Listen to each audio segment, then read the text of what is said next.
Eh bien, il y a eu plus de décès que de naissances en France l'année dernière. Il faut encourager les Français à faire des bébés. Et il y a eu une mission parlementaire. Un rapport prône une révolution de la politique familiale. Écoutez Jérémy Patrier-Létus, député Horizon du Calvados, qui était rapporteur de cette mission.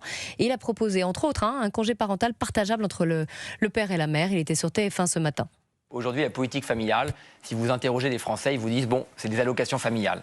Mais ils ont du mal à comprendre au-delà de ça, et ils ont raison parce qu'elle est devenue illisible. Les congés, c'est pareil. Congé maternité, congé paternité, on vient de créer un congé de naissance, il y a un congé parental. Moi, je crois qu'il faut remettre beaucoup de simplicité, et c'est ce que nous proposons, un congé unifié, harmonisé, partageable entre le père et la mère, parce que moi, je suis attaché à la liberté d'organisation familiale. L'État n'a pas à dire aux Français s'il doit avoir des enfants, mais il n'a pas non plus à se mêler de l'organisation familiale ou professionnelle des Français.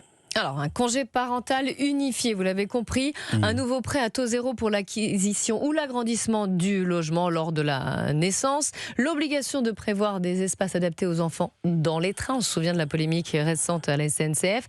Autre mesure phare, la création d'un versement familial unique de 250 € par enfant et par mois, attribué sans condition de ressources dès le premier enfant jusqu'à ses 20 ans. C'est une prestation qui fusionnerait une dizaine d'aides existantes, surcoût 5 à 10 milliards d'euros. On retrouve une grande politique nataliste d'origine financière.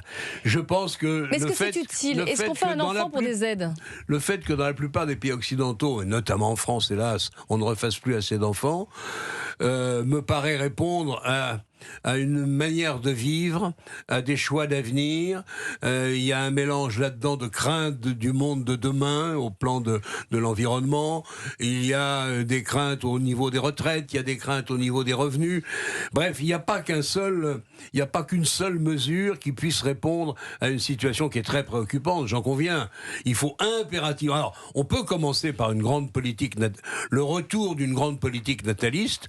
Tout le monde fera sans doute des enfants. Je ne suis pas sûr que ça soit la seule réponse au problème qui nous est posé. Je pense que notre manière de vivre fait qu'aujourd'hui, un enfant c'est bien, 2 enfants c'est pas mal, 3 enfants hélas, ça commence à faire beaucoup. Il y a encore heureusement certaines grandes familles chrétiennes, enfin certaines familles, pas grandes, certaines familles chrétiennes qui font des familles nombreuses. Pas non, pas que chrétiennes, mais on reconnaît qu'il y en a de moins en moins. J'ai connu une période où il y avait même une émission de radio présentée par Jean Novin qui faisait on élisait la reine d'un jour. Tous les mois, il y avait, mais il faisait 18, 20, 22 enfants.